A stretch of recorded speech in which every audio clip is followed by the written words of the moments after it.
Assalamualaikum warahmatullahi wabarakatuh. Selamat datang di video pernyataan diri dosen dalam Unjuk Kerja Tridharma Perguruan Tinggi atau PDD UKT-PT sebagai syarat sertifikasi dosen tahun 2025. Dengan saya Rikantini Widianti, dosen program studi D3 Usaha Perjalanan Wisata, jurusan Administrasi Niaga Politeknik Negeri Bandung. Pada video ini, saya akan menjelaskan salah satu mata kuliah yang saya ampu, yaitu Proyek Business Events menggunakan metode Delivery, Interaction, and Assessments atau DIA. Mata kuliah ini membekali mahasiswa dengan pengetahuan dan keterampilan praktis dalam merancang, merencanakan, dan melaksanakan sebuah proyek bisnis di bidang events. Mata kuliah ini terdiri dari 2 SKS teori, 4 SKS praktik, yang dimana output pembelajarannya yaitu penyelenggaraan lomba bidang pariwisata termasuk seni dan budaya untuk seluruh mahasiswa se-Indonesia atau yang dikenal dengan Kompetisi Pariwisata Indonesia atau KPI. Proyek Business Events merupakan kelanjutan dari mata kuliah semester lalu yaitu Manajemen MICE, di mana pada semester ini proses pembelajarannya berintegrasi langsung dengan mata kuliah lainnya seperti kewirausahaan dan pengembangan karakter pariwisata.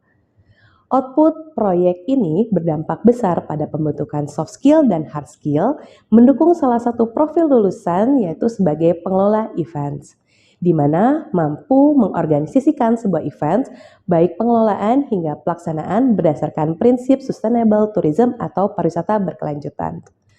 Sistem pembelajaran atau bentuk perkuliahan yaitu sinkronus atau tatap muka di ruang kelas maupun di lapangan, di mana dilakukan selama 14 pertemuan yang terbagi dalam 7 pertemuan sebelum UTS dan 7 pertemuan setelah UTS. Topik yang diberikan diantaranya overview rencana bisnis events, penyusunan timeline rundown dan checklist, perencanaan operasional events, penyusunan SOP operational events, negosiasi dengan vendor dan stakeholder, manajemen event revenue, manajemen teknologi dalam pertunjukan, crowd management, handling audience and guest experience, manajemen risiko dalam events, media handling and communications, rehearsal loading in process, execution events, and event evaluations. Evaluasi pembelajaran pada mata kuliah ini diperoleh dari diskusi kelompok, ujian persiapan, proses pelaksanaan events, dokumen evaluasi event berdasarkan rubrik penilaian. Berikut adalah cuplikan dari proses pembelajaran salah satu topik pertemuan yaitu Risk Management for Meeting and Events. Silakan menyaksikan. Bismillahirrahmanirrahim, selamat pagi teman-teman semua. Hari ini hari Senin seperti biasa jam ketiga kita akan memulai mata kuliah proyek bisnis events, di mana kita juga 2 minggu lagi akan melaksanakan proyek KPI 15 teman-teman. Nah, untuk mensukseskan event tersebut kita harus mempelajari yang namanya resiko manajemen di dalam meetings dan events ya. Oke, hari ini kita akan belajar di mana memahami definisi manajemen resiko dalam sebuah event, lalu kita mengidentifikasi resiko yang biasanya timbul di sebuah event.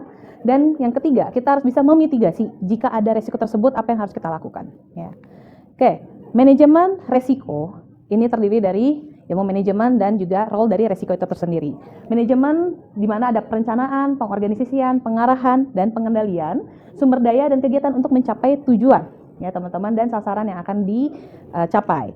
Lalu resiko itu sendiri, ya bagaimana perannya, bagaimana kita untuk mencegah, mengurangi kerugian yang akan timbul ya dalam sebuah event dan membuat event tersebut seaman mungkin dan senyaman mungkin. Nah, maka dari itu, manajemen risiko bukan hanya ada di pelaksanaan tapi di dalam seluruh rangkaian manajemen, baik dari perencanaan, ya, pengorganisasian, pelaksanaan dan pengendalian saat dilaksanakannya sebuah event.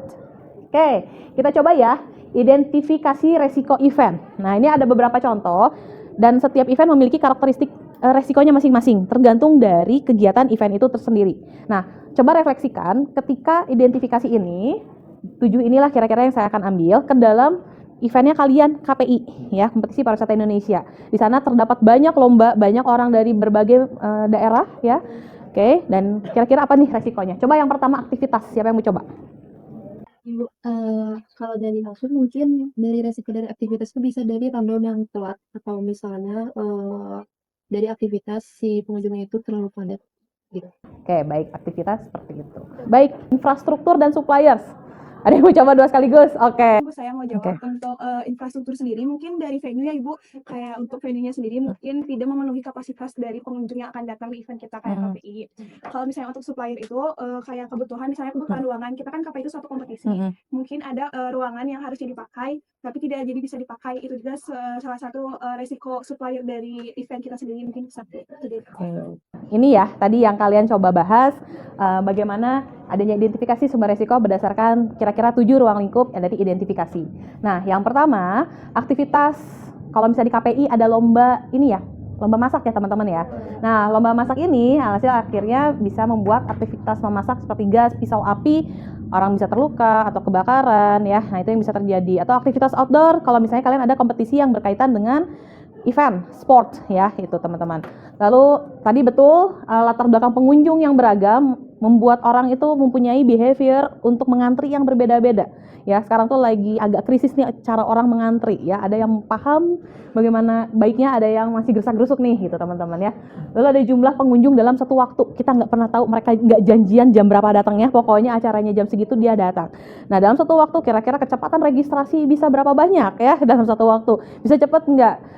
Kalau misalnya kita marketing viral, wah viral nih antrian panjang, enggak. Goals kita arah event, antrian kalian harus secepat mungkin. Walaupun antrian panjang, tapi dia harus cepat timingnya ya. Jangan bikin orang kesel. Nah, komunikasi, betul tadi ya, alur komunikasi. Nah, ini yang bisa terjadi, yang tahun lalu sempat terjadi teman-teman. Sesimpel bagaimana menyampaikan surat undangan kepada tamu VIP atau menyampaikan surat sponsor kepada mitra. Tapi di dalam suratnya tidak ada kontak person. Saya sebagai mitra, sebagai yang diundang, saya harus hubungi siapa? Nggak tahu. Ini bagian komunikasi juga teman-teman ya. Komunikasi tertulis surat dan itu sangat fatal. Kita nungguin VIP mau konfirmasi, ya VIP juga nggak tahu mau konfirmasi ke siapa ya. Jadi saling tunggu dan nggak tahu mau ngapain. Lalu signage. Nah, ini juga mengurangi yang namanya kepuasan pengalaman dalam sebuah event. Beliau yang datang-datang ini pengen tahu kemana sih arah masjid, kemana nih arah toilet, kemana nih arah acara. Nggak ada signage, nggak ada petunjuk masuk ke tempat acara. Bikin bingung, dia terlambat ke tempat acara. Wah, saya tadinya mau persiapan nih lomba di acara misalnya jam 10 tepat. Dipersilakan untuk ke toilet dulu. Toiletnya tidak ada signage. Dia muter-muter selama 15 menit. Kebayang nggak nyari-nyari toilet. Alhasil terlambat. Kalau terlambat ternyata didiskualifikasi. Yang dirugikan adalah peserta. Gara-gara kita, peserta jadi merasa terugikan. Dan jadi citranya buruk. Nah, ini berdampak simultan ya teman-teman ya. Jadi hati-hati. Lalu yang berikutnya, rencana darurat tadi ya, saya udah bahas juga, nggak ada acara jadi bingung, gitu, nggak ada rencana jadi bingung. Lalu finance, pengeluaran, betul tadi. Lalu infrastruktur, ketidaklayakan sebuah ruangan. Jangan sampai kalian misalnya tadi mengadakan lomba masak misalnya, di sebuah ruangan tertutup. Di ruangan tertutup tidak ada X-house. Lalu semua api kan yang namanya lomba masak itu pasti ada berhubungan dengan api. Dia kalau misalnya flambe, api yang di atas pan sampai ke atas atap, nggak ada X-house, nggak ada udara ventilasinya kurang, kebakaran di satu tempat tuh di situ tuh ya gitu teman-teman. Atau kebalikannya, di ruangan yang terlalu terbuka dan berangin, itu kompor mati teman-teman, nggak masak-masak itu ya masakannya, itu juga jadi malah nggak bagus. Terus terbatasnya kapasitas area event kita misalnya kapasitas maksimalnya 500, lalu tiba-tiba undangan kita sebagai event, wah enak nih yang datang 10.000 ya, iya emang banyak tapi kapasitasnya 500, kecelakaan yang ada gitu ya, bukan berarti kita nggak mau, mungkin harusnya kita mengalihkan atau misalnya mengganti venue kita agar bisa menampung sekian banyak kebutuhan dari audiens yang hadir.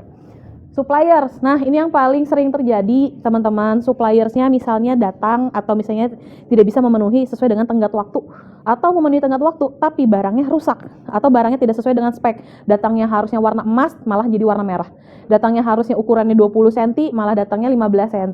Nah, hal-hal yang kayak gitu, alhasil event itu adalah menjual sesuatu yang detail dan berpengalaman ya teman-teman ya. Ketika detail-detail tersebut malah jadi hilang, nah malah suppliernya ini dari masalah supplier ini itu akan menurunkan pengalaman dan citra dari event ini gitu. Kok harusnya menang itu pertama itu gold loh pialanya warnanya, kok ini merah ya kayak yang marah gitu ya misalnya, kayak yang marah ya gitu ya. Enggak, ini biar menyala aja, menyala abangku gitu ya. Enggak ya teman-teman ya, enggak kayak gitu ya. Jadi hal-hal simple dari warna saja itu akan menambah atau mempengaruhi citra dari sebuah event. Nah, untuk bisa tahu gimana kita cara taunya, gimana ya, agar kita bisa tahu sesuatu resiko itu terjadi karena apa dan bagaimana rencana kita melakukan mitigasi, itu menggunakan metode fishbone ya. Ini tulang ikan teman-teman ya. Kepalanya itu adalah apa sih yang muncul, masalah yang muncul ya kayak tadi.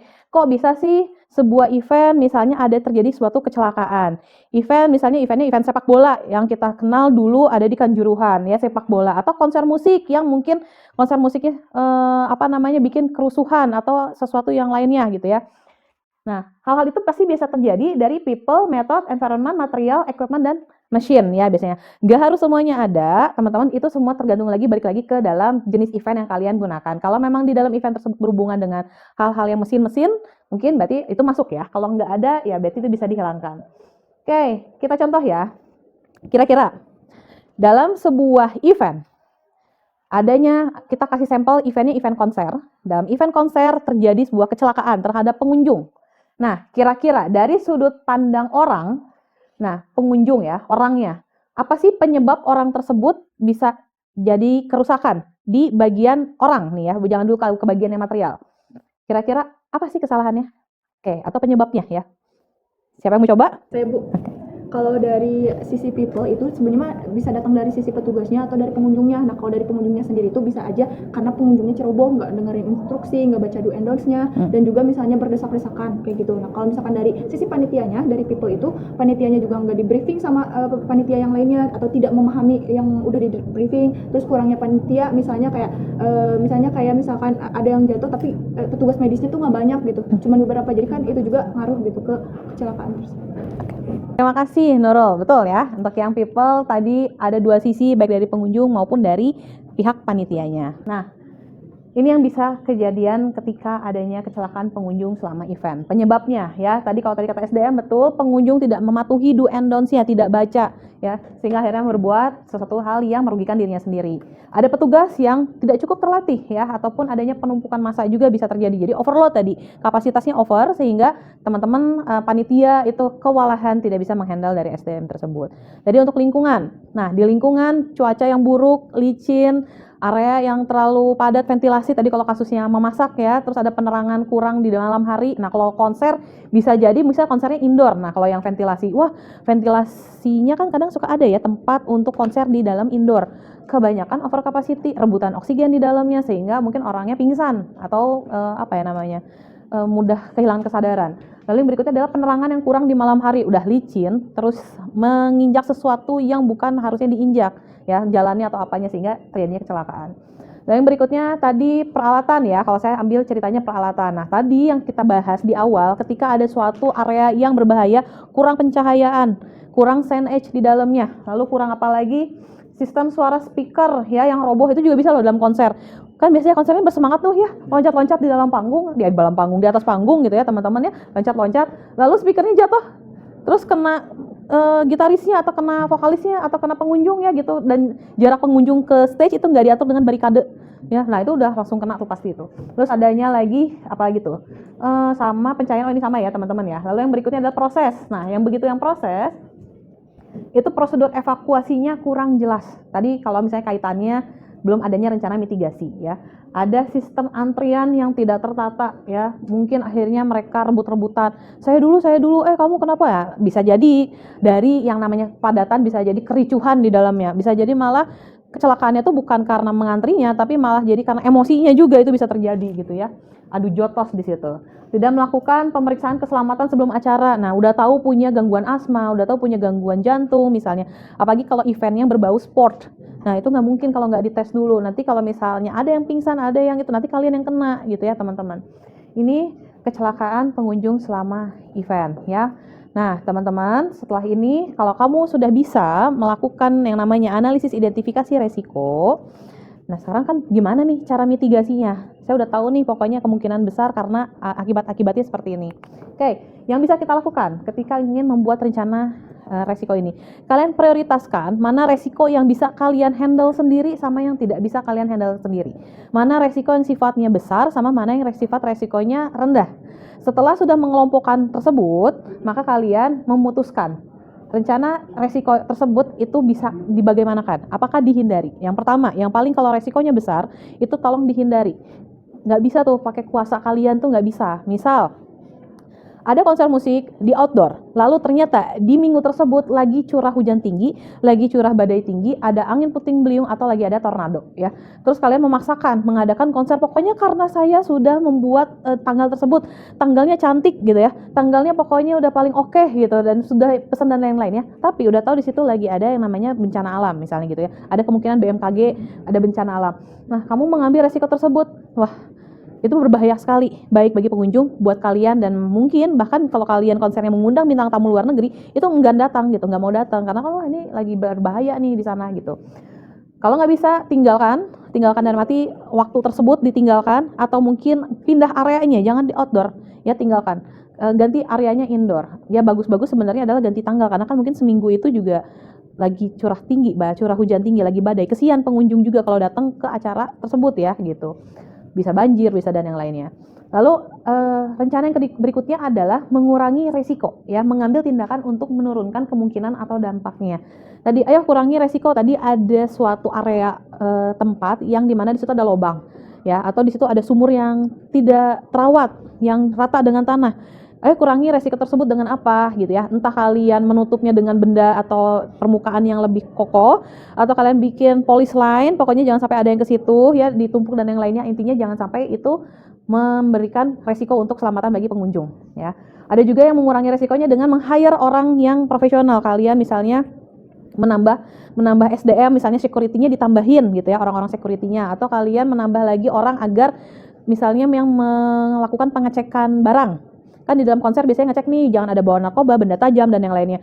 Kalau kalian ini kurang orang security-nya, keamanannya, kan susah nih, orang antrian, atau misalnya bisa jadi pengecekannya malah jadi screening doang, dan akhirnya yang ngumpet-ngumpetin benda tajam itu nggak kelihatan gitu ya. Jadi lebih baik fokus dalam terhadap prosedur keamanan, tapi orangnya ditambahi agar kualitas keamanan kita meningkat ya, atau tetap jangan berkurang. Lalu yang berikutnya adalah mentransfer resiko, mengalihkan tanggung jawab ke pihak lain. Kalau tadi ternyata panitia kalian tidak bisa handle, maka kita bisa kerjasama dengan pihak lain, seperti meng-hire tim medis dari PMI, meng-hire keamanan dari misalnya polisi atau tentara, atau misalnya meng-hire dokter dari klinik dan terdekat ya, klinik terdekat dan sebagainya. Itu bisa membantu kalian agar tidak dipikirin sama kalian semua. Mungkin saja kalian kemampuannya kurang bagus ketika untuk di bidang tersebut, kita serahkan pada yang ahlinya. Lalu yang terakhir adalah ya udah, kita terima aja resikonya karena resikonya kecil. Maka dari itu tadi saya minta kalian daftarkan resiko yang resikonya itu dari rendah ke tinggi atau tinggi ke rendah ya, dan yang kemungkinan kalian bisa handle dan tidak bisa kalian handle. Nah, kalau misalnya contoh nih yang paling kecil, misalnya resikonya adalah resiko registrasi antrian. Kita pengen memberikan teknologi agar pengalaman registrasinya itu baik ya, terus cepat. Nah, kemungkinan misalnya ternyata saat hari itu ada resiko pemeliharaan internet di dalam sebuah tempat tersebut, sehingga internetnya tidak stabil. Nah, ketika internetnya tidak stabil, itu akan mempengaruhi proses registrasi. Nah, ini resikonya minim, nggak bisa bisa kita antisipasi dengan cara yang namanya manual. Namun ketika kita beralih ke registrasi manual, maka diperlukan armada registrasi atau pendaftaran yang lebih banyak agar tidak terjadinya penumpukan. Itu bisa kalian lakukan? Bisa ya. Oke, itu resikonya rendah. Kemungkinan besar terjadinya kecil keselamatannya, kecuali ketika event kalian besar seperti konser. Nah, ini agak susah ya kalau kalian nggak pakai sistem yang namanya digital registrasi, atau saat kalian itu untuk memverifikasi kedatangan. Kalau misalnya eventnya masih kecil, skala pengunjungnya, ini mudah. Oke. Ini dari sesi pembahasan resiko kita. Tadi kita sudah membahas masalah definisi, kita belajar bagaimana mengidentifikasi, dan kita mencoba untuk memitigasi resiko yang akan kita hadapi.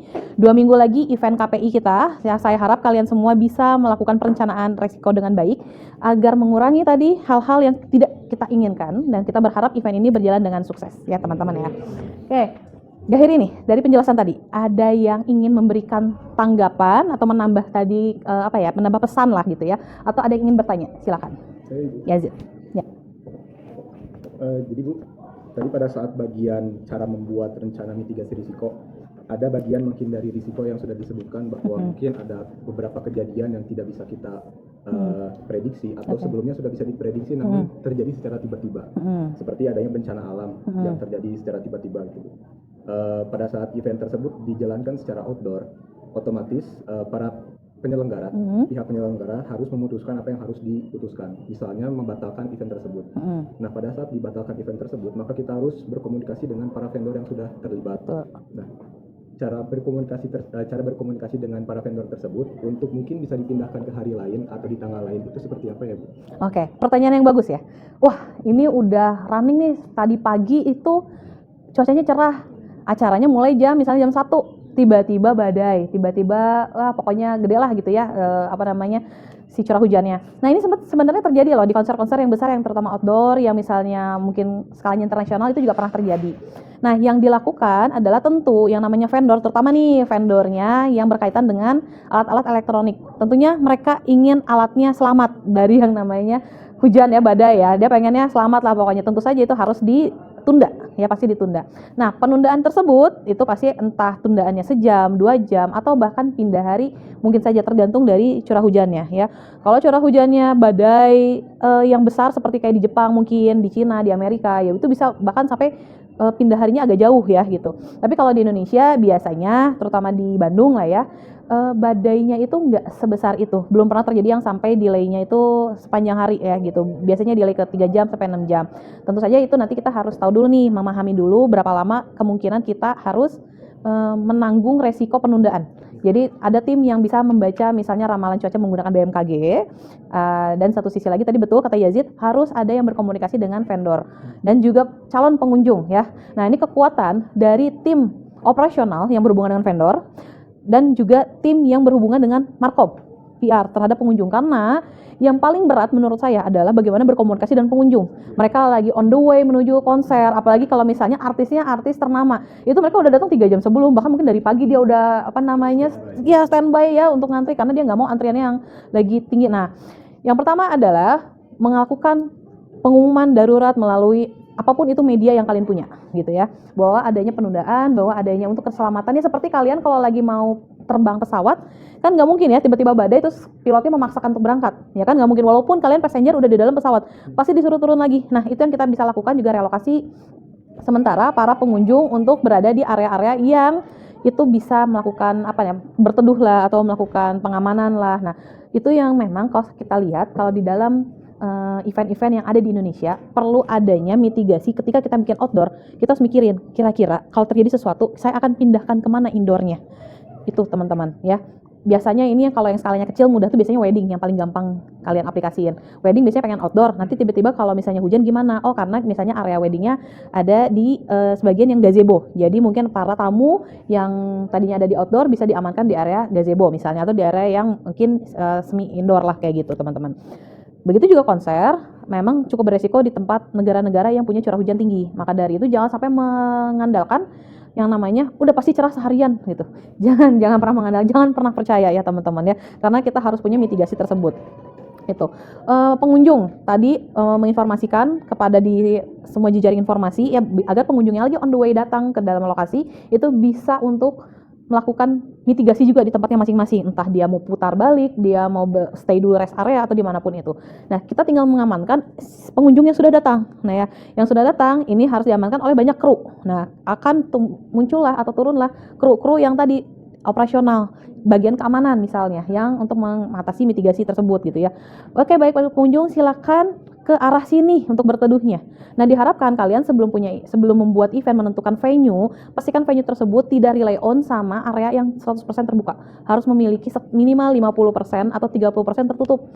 Itu agar bisa mengevakuasi orang-orang yang betul ya, yang sudah datang, pengunjung, atau bahkan jangankan lagi ada badai, mungkin saja terjadi adanya yang sakit, pingsan, kan kita butuh tempat tertutup untuk melakukan hal tersebut ya, untuk ya mitigasi tersebut. Memang biasanya yang paling susah adalah ketika eventnya adalah sport, misalnya sepeda, mountain bike misalnya kayak gitu ya, atau lari, kan biasanya mereka itu mengandalkan tenda-tenda di pinggir jalan ya untuk tempat panitia dan yang lainnya. Tapi tetap kita harus berkoordinasi dengan titik-titik strategis ketika terjadinya hal tersebut. Misalnya melewati lintasan balai kota. Nah, nanti diinformasikan, mohon maaf Bapak Ibu, bahwa nanti lintasan balai kota ini akan dilintasi oleh lari maraton. mohon maaf atas mengganggu kenyamanannya, tetap kita harus berkoordinasi terhadap area yang dilintas. Nah, di samping itu kami mohon kerjasamanya apabila terjadi bencana, terjadi sesuatu, tempat Bapak Ibu yang dilintasi akan menjadi tempat singgah sementara bagi para peserta lari. Mungkin tidak semuanya, tapi memang yang sedang berada terdekat di area tersebut, misalnya kayak gitu. Itu harus selalu komunikasi di awal.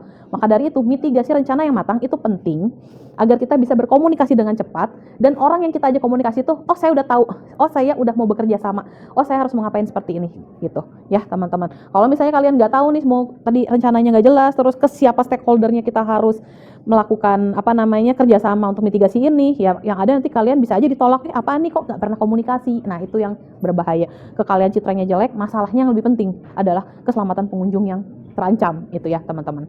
Oke, selain Yazid ada lagi? Cukup paham ya teman-teman ya. Kita 2 minggu lagi event, saya harap kalian bisa mempersiapkan diri dengan baik ya.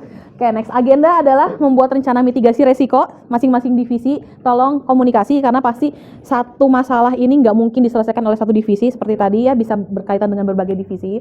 Lalu yang berikutnya adalah kita melaksanakan event, nanti kita rehearsal sampai mitigasinya pun kita rehearsal ya teman-teman ya. Kalau tadi nanti ada kebakaran, nanti ada gempa bumi, gimana kita rehearsalnya. Lalu yang berikutnya adalah tentu laporan evaluasi dari kegiatan KPI ini.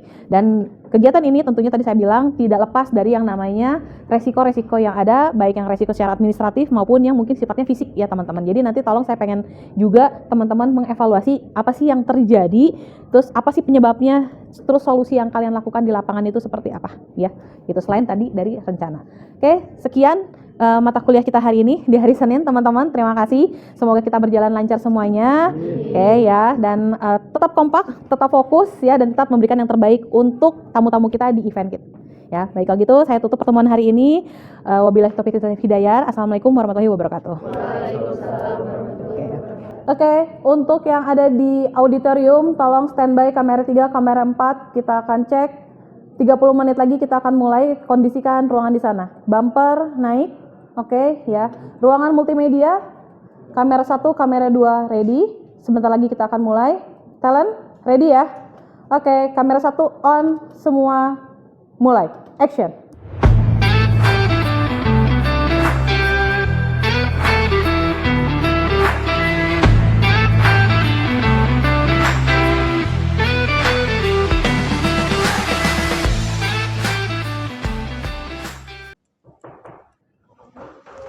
Waalaikumsalam. Ya, pagi. Halo. Pagi. Wah, ini apakah? Ini laporan pertanggungjawaban KPI 15 sebagai bentuk pertanggungjawaban kami dan bisa menjadi bahan evaluasi di event selanjutnya, Ibu. Oke, baik, terima kasih. Saya terima laporan KPI 15 ini udah termasuk semua divisi ya berarti. Betul, ya. Sudah. Baik, kalau gitu saya akan review dan evaluasi berdasarkan rubrik penilaian yang saya sudah informasikan di awal perkuliahan ya. Betul. Baik, kalau gitu. Terima kasih. Terima kasih banyak. Selamat pagi.